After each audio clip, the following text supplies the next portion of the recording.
ahead and record. Okay, so hi everyone. Welcome to our Waste Management Town Hall meeting with our homeowners and residents. I'm still admitting people here, so before we make introductions to our waste management representatives, I'm going to go ahead and share a quick slide on where we are with our waste or trash and recycling services with waste management. So let me go ahead and share my screen. Okay. So Dennis Gimian and I on the board have been working with waste management on a few things, clarifying and defining processes for some new services we're going to be offering courtesy of waste management. So the first thing is that starting on March 1st, those townhome residents who are using the individual trash and recycling toters are going to be able to begin calling waste management directly to schedule their own bulk item pickups. And then we are still working with waste management and our property management company, but stack unit residents will also soon be able to request bulk pickups, which will be a process defined through our property manager. And the only reason it's a little different is that obviously stack units don't have their own driveway location to locate the bulk item pickups. And so as part of that process, we're installing a series of numbered signs next to each dumpster area, and that's just going to allow our waste management people to identify and locate the bulk items that the stack units leave for pickup. And then starting in March, those who are currently using the dumpsters but wish to convert to toters will be able to do so. We don't have an exact date on this yet, but this is coming soon, and I expect it'll be sometime in March. We're also going to monitor our dumpster use and see if we can go from 2 collections a week to 1 collection a week for either the trash and or recycling dumpsters, which will further reduce our trash expense for our HOA. And then the board is going to be considering new rules to better guide the residents on proper dumpster use. That is clarifying what the dumpsters are used for personal use. They're not to be used for renovation projects, nor any waste or trash from personal businesses. But we'll bring that up at our February board meeting. And so I would just leave you with that. We are going to be, I'll be issuing an email blast once we have all the details sorted out in the above items here. And certainly we're going to update the website with an announcement on all of these details soon. So stay tuned. Okay, so without further ado, let me admit one more here, kind of doing double duty here. Christina Perez is with Waste Management and she's on our Zoom call. She is Waste Management's Recycling, Outreach, and Education Manager, and she's part of Waste Management's Public Sector Solutions. I understand she's been with the company for quite a while, for say 8 years or so. But anyway, she's going to be presenting and going over recycling and trash do's and don'ts. So Christina, you want to go ahead and take it away? Thank you so much, Mari, and hello, everybody. My name is Christina Perez, and I work at Waste Management as a Recycling Outreach and Education Manager. Can everyone see the slideshow? I'm going to go ahead and share it right now, Christina. So I'm going to be her slideshow helper here. Thank you so much. Okay, I'm showing the intro slide, Christina. Okay, great. So this evening we'll be going over residential service information along with my colleague Ashley Bernier, who's on as well. Just as a reminder, we'll be holding all questions until the end of the presentation, and with that we'll go ahead and get started. So we could go to the next page. So first, we're going to go over what goes inside the recycling container. We do ask that all recycled material be placed loose, clean, and dry before placing in the recycle container. Items that are acceptable are metal and glass, which can include aluminum cans, empty aerosol cans, tin cans, steel cans, glass bottles, glass food jars. Then we have our paper goods, which includes newspapers, papers, cardboard, paper envelopes, junk mail, magazines, catalogs, phone books, and non-metallic wrapping paper. And then we have our plastics that are labeled 1 through 7. So if you look at a plastic bottle and it has a little recycled triangle in there, you want to look for the numbers 1 through 7. And that includes plastic bottles, plastic jugs, plastic jars, and plastic containers, which are like our juice, milk, and shampoo bottles. When in doubt of an item, we ask that you please throw it out in the trash container. Non-recyclable items can cause contamination in the recycle bin, which can cause contamination in our trucks. The contamination can also cause charges to be billed to the HOA. So overall, it's just not good for the environment. And ready for the next page. So next we'll go over what can go over, inside your trash container. The trash container is for waste that cannot be recycled. So that includes your styrofoam containers and packaging material, non-recyclable plastics, plastic utensils, wax-coated paper cups, pet waste, diapers, garden hoses, non-donatable clothing, bedding, and textiles. Please keep in mind there are items that should never be placed in any of the containers, such as household hazardous waste and construction debris. These items include needles, chemicals, paint, fluorescent light bulbs, propane tanks, full or partially full aerosol containers, batteries, electronic waste, concrete, drywall, and dirt. Shortly, we'll be going over how to properly dispose of your household hazardous waste items. For those of you that may have a home project and need to dispose of construction debris, please feel free to contact our customer service department and speak with a sales agent to get more information on our temporary dumpster rentals. And next page. Thank you, Mari. So next we'll be going over the bulk information. Bulk items include large household items such as furniture, appliances, and electronic waste. For those residents with bin service, the HOA will be providing information on how to dispose of your bulk items, and we ask that you contact your HOA for a bulk pickup. The information we're about to go over only speaks to those of you that have waste management containers. Each resident, as Mari had mentioned, each resident with waste management containers will have an active account established as of March 1st. This will allow you to schedule bulk pickups and replace your containers as needed. Each address is allotted 4 pickups a year and 4 items per pickup, and that's free of cost. We ask that you have an itemized list of items, call customer service, provide your address, and request a bulk pickup. Please confirm with the representative where your items will be located. As Mari had mentioned, some of the enclosures might be numbered, and that's important information for our agents to know in order to direct the driver. The representative will advise you of the next available date that's available for pickup.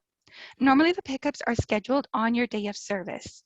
A separate driver will come and pick up the listed items on your scheduled date. Please keep in mind that the driver will not pick up any items that are not listed. Okay, and the next page. Okay, so next we'll go over how to properly dispose of your household hazardous waste. So universal, hazardous, and electronic waste products are considered toxic and should be disposed properly. It is actually illegal to dispose of these items in any of your containers. We have 4 locations where your items may be taken to dispose of properly, which are shown on the slide. We have a location in Irvine, Anaheim, Huntington Beach, and San Juan Capistrano. You may also visit oclandfills.com/hazardous, or you may call 714-834-4000 for acceptable items and center information. Next, we'll go over our disability walk-up service. We offer this service for our disabled residents who do not have another person living with them that is unable to assist them with taking out their containers for service. Please keep in mind this is an annual application process with Waste Management, and we require the following: a DMV issued placard or paperwork, a physician letter, and application with release of liability. Any of our customer service representatives can email you the form upon request. And lastly, we have useful contact information. This is a great page to kind of keep handy. So we have our waste management website for our Irvine residents, home.wm.com/Irvine. We also have free recycling education, material and resources, which can assist you with how to recycle right. This is a corporate standard recycle information, and that is at wm.com/recycle right. Then we have our waste management customer service contact information. You may call 949-642-1191, or you can email us at cslosangeles@wm.com, or you can have a chat with a live representative through wm.com. We have our free bulk drop-off bulk location for self-haul large items, and that's at our Sunset Transfer Station, and that is located at 16122 Construction Circle West. Then to the right side, we have our Orange County Waste and Recycling Household Hazardous Waste information, and that's again www.oclandfills.com/hazardous, or you may call 714-834-4000.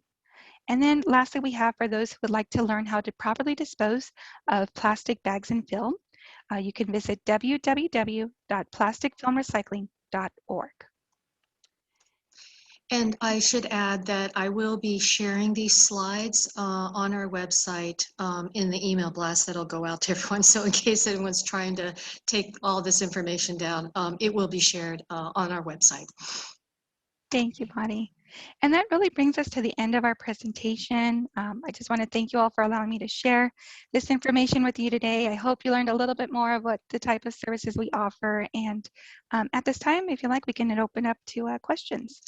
Yeah, and I'll go ahead and start because I did receive, let me go ahead and stop sharing. I did receive a number of questions that were submitted ahead of time. So let me go ahead and start with those. And then after that, we'll open up the floor. This one, I think, well, actually, I think you already answered this, Christina, but somebody asked, what do the triangle icons on the recyclable plastic items numbered 1 through 7 mean, and which numbers do you accept? We do accept the numbers 1 through 7. As far as the detailed information, Ashley, if I can maybe get your help on that.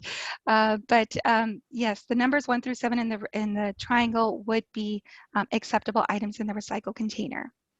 Yeah, and Christina, thanks so much. I can add a little bit to that, and just the numbers on the recycling triangle just indicate what type of plastic it is.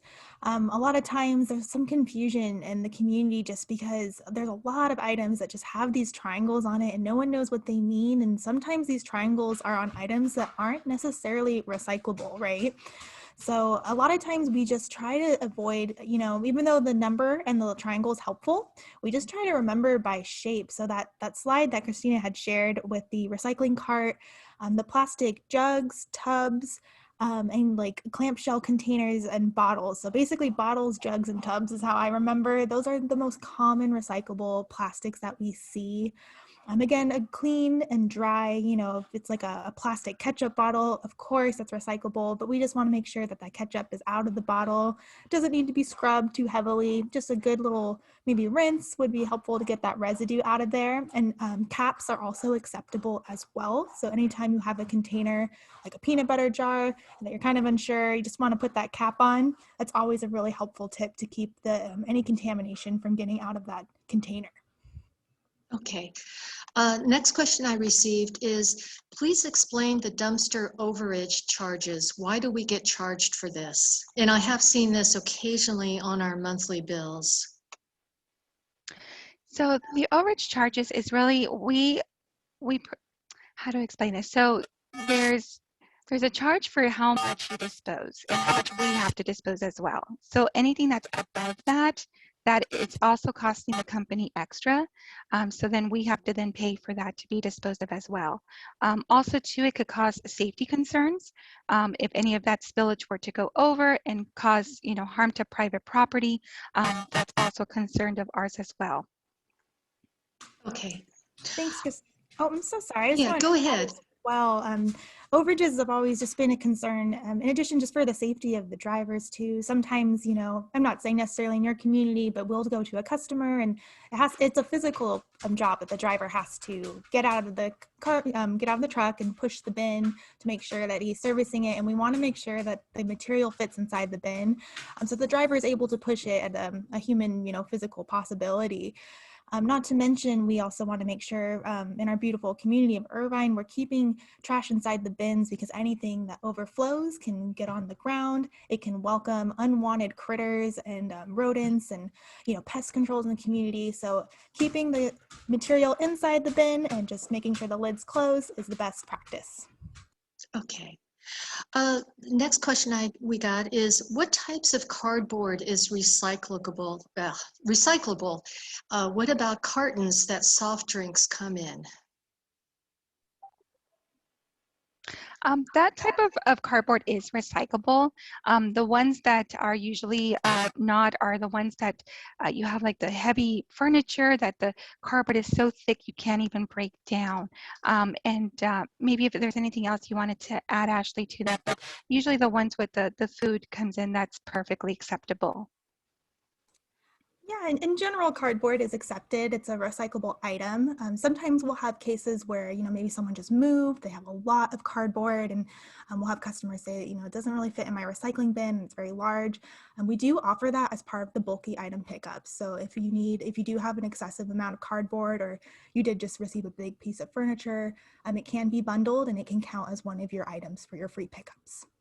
Oh, that's good to know. So if somebody has a large stack of cardboard, do they still need to flatten it first before the bulk pickup? Yes, that is correct. So we want to make sure that it's flattened in sections no bigger than 4 by 4 feet, stacked on top of one another. And then it could be bundled with whatever you have. It could be duct tape, twine, whatever you may have, as long as it's bundled, and we can go ahead and pick that up. Okay, good to know.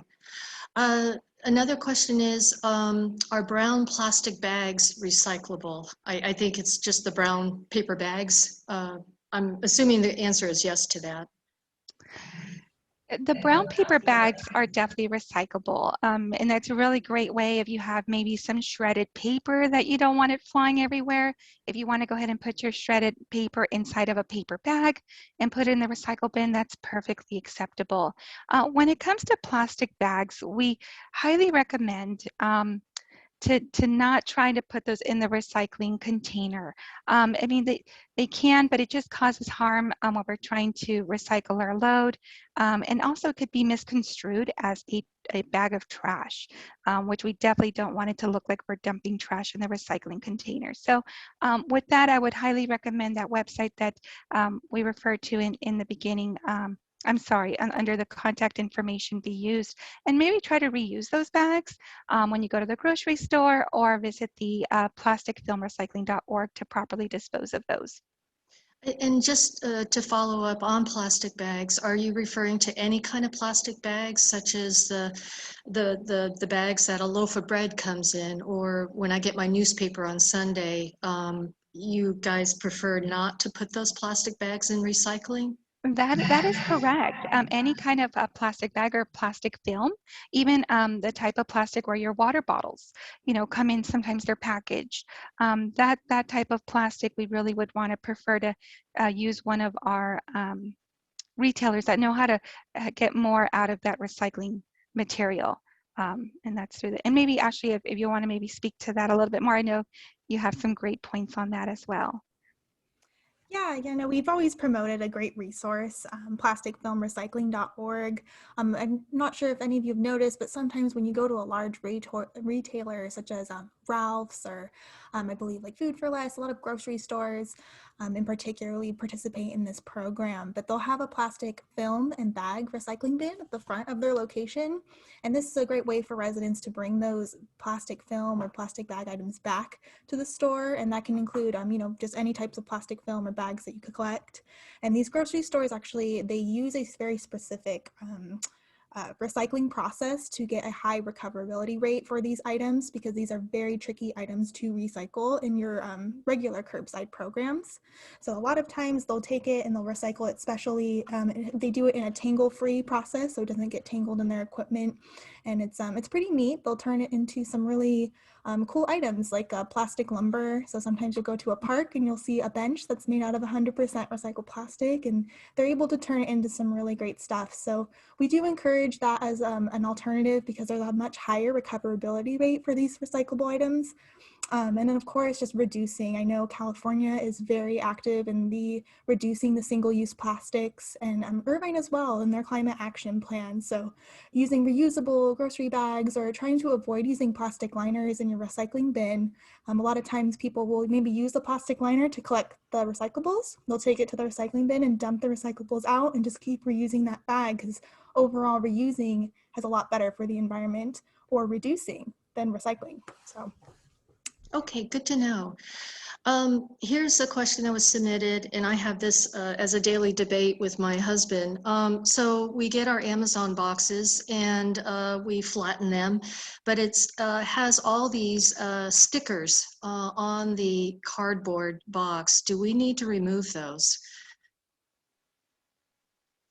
That is a great question. Ashley, might be able to help me out with that? Yeah, no, the answer is no. You do not need to remove any labels. I know a lot of time the boxes will come with tape on the side, and no need to remove those at all. That's completely okay to put in the recycling bin. Okay, you just added about a half hour to my day. Okay, and then the last question I got submitted ahead of time here is somebody uses eye drops, and they come in these small plastic vials with very small tops, and she discards them every day. She wants to know, do you recycle these? And if not, how can she dispose of them safely?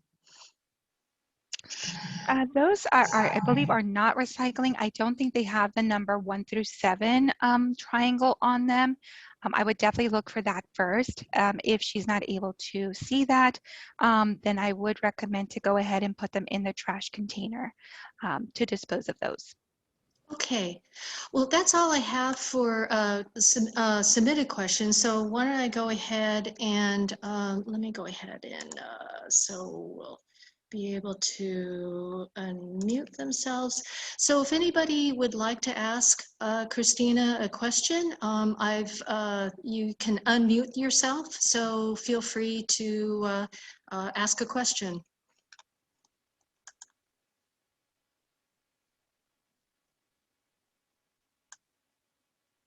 Okay. Anybody? Yeah. Okay, go ahead. Yeah, I had heard that when you go to recycle water bottles and soda bottles, things like that, you should remove the caps. Is that so? Actually, no, you're able to go ahead and leave the caps on. I would just recommend to make sure that they are fully empty, not full of any kind of liquid. Unfortunately, if a bottle it has liquid in it and it's not sealed tightly, and it can get over cardboard and paper, which can then cause the container to be contaminated, and then that material is no longer good to recycle. So I would recommend just to make sure it's dry. But yes, that's acceptable. And they shouldn't be flattened. The cans and bottles, no, you don't need to flatten them. I would just ask that they be placed loosely in your recycle container. Okay, thank you. Thank you. Great question. To add to that as well, I just wanted to point out again that this is specifically speaking to the waste management curbside program. I know in other areas sometimes we hear like in another city maybe the caps are not acceptable. It really does depend on the hauler or the person that's being utilized. So sometimes if you go to a CRV center, they might have specific requirements when you bring those. But as far as the waste management program, yes, we're absolutely okay with caps. Okay, I am concerned both with LA County or a place in LA County that's serviced by Waste Management as well as our own. I'm writing articles regarding recycling and reusing. And so do I have to check with Waste Management in LA County to find out if we can do that there? To do things without the tops and whether they'll accept 1 through 7 and things like that. Are you speaking only for Orange County? Yes, I would recommend, because it really does vary jurisdiction to jurisdiction. So I always recommend seeing the local options and the local exceptions and not acceptable items. But yeah, speaking for Orange County, that's really what we're here to do tonight. Okay, thank you. Thank you, Okay. Ashley. Thank you. Lisa, I see you unmuted. Did you have a Hi. question? I did. Thank you. Thanks for your time tonight. So if we start giving people garbage bins or toters that live in the stack units that ask for them, what is the cost to us for each additional? And also, that would also speak to, I have a lot of neighbors that use their second garbage can as storage units for their garages, like holding water bottles and extra things to, you know, help them keep their garage clean.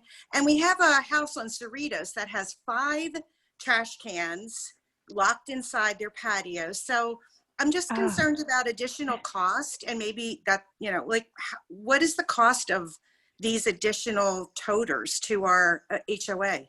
Right. So right now we actually have it's turning out we have a mix. We have townhomes that are using dumpsters and don't use toters. And then of course, you know, most of the stack units use the dumpsters.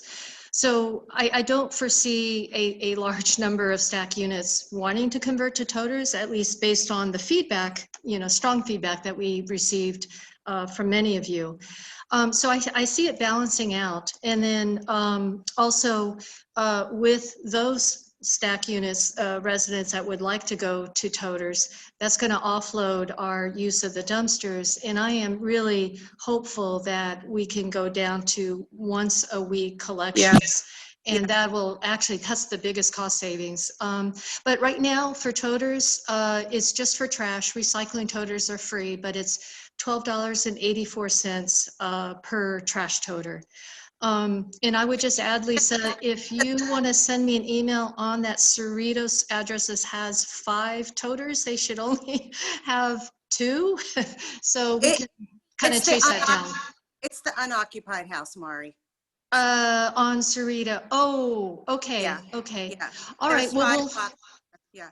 Well, okay. the only thing I'm concerned about is if you like open it up for, hey, if you want a garbage toter for the stack units, and I've seen that people are using them as storage, because they're a nice storage bin if you're not going to use, so you can still use the trash dumpster, which my neighbors are doing in the townhomes, and they also have the luxury of having the toter as their like big Rubbermaid container for stuff sitting in their garage. So I just, you know, I'm just cautioning, like, police that a little bit to make sure we're not buying extra trash cans just so people can use them for storage. Yeah, we'll definitely have to keep an eye on that. I've never heard of that use before. Oh yeah, I didn't realize it either until I heard directly from my neighbors. Like, yeah, I store water for my golf games in there, and I'm like, okay, well, that's how much is that costing us? Yeah, okay. And I'm just going to confirm with Christina. I think we're only allowed up to 1 trash toter and recycling toter. I'm assuming that's our limit. Thank you so much, Brad. That's a great question. So the cost per unit, that does include 1 trash container and 1 recycled container. However, we do offer additional trash containers at an additional cost, but we would ask the permission of the HOA, since it is something that would be charged to the account. So we would ask for permission from the HOA to add that additional container. If any residents have more than 1 container, that could possibly cause additional billing to the HOA down the road. So I would recommend, if you do have an extra container, and you want to turn that in, please let us know so we can have that removed. Yeah, I'll go ahead and chase that down because we're definitely not being charged for those extra ones on Cerritos, so we'll take care of that. Thank you. Okay, any other questions on trash and recycling for our waste management representatives? I'll go ahead and ask a question, Mari, if Okay. everyone can hear. Yes. This is Susan. Can you hear? Yeah, no, we can hear you. Okay. Hi, Christina. Hi, Susan. Nice to see you and hear you. Yes, nice to talk to you again. I'm just adding on to the question about the toters, and then my main question.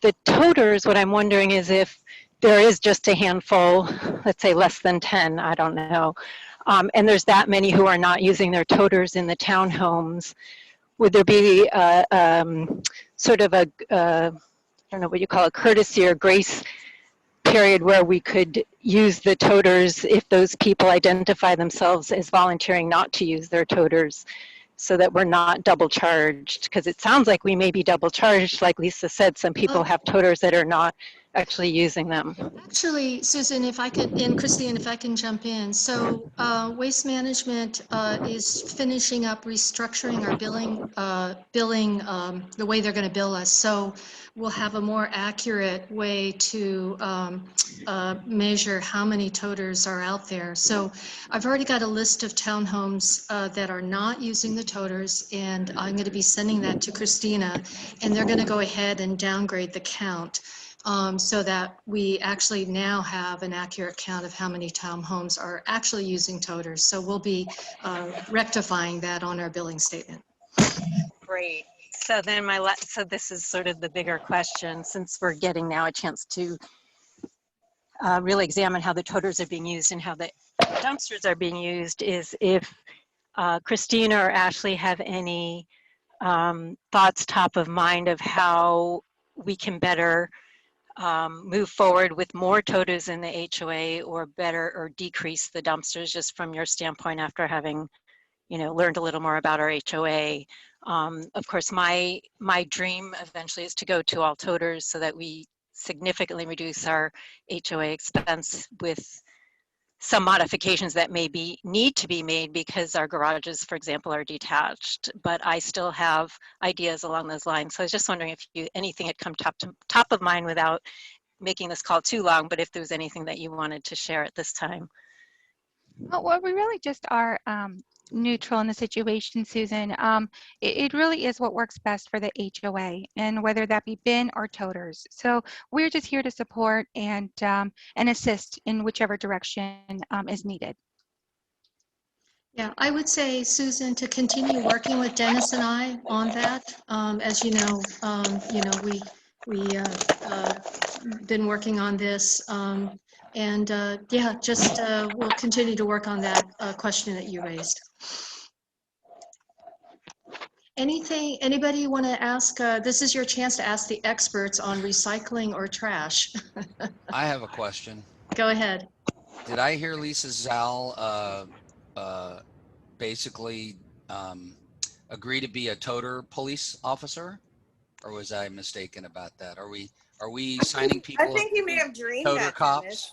Yeah, I'm going to be a toter cop. My life has not gotten that low, but thanks for the social offer. It is a difficult problem. There's always lots of things to police, and certainly, policing the toters is another new venture that we can all join in on, I suppose.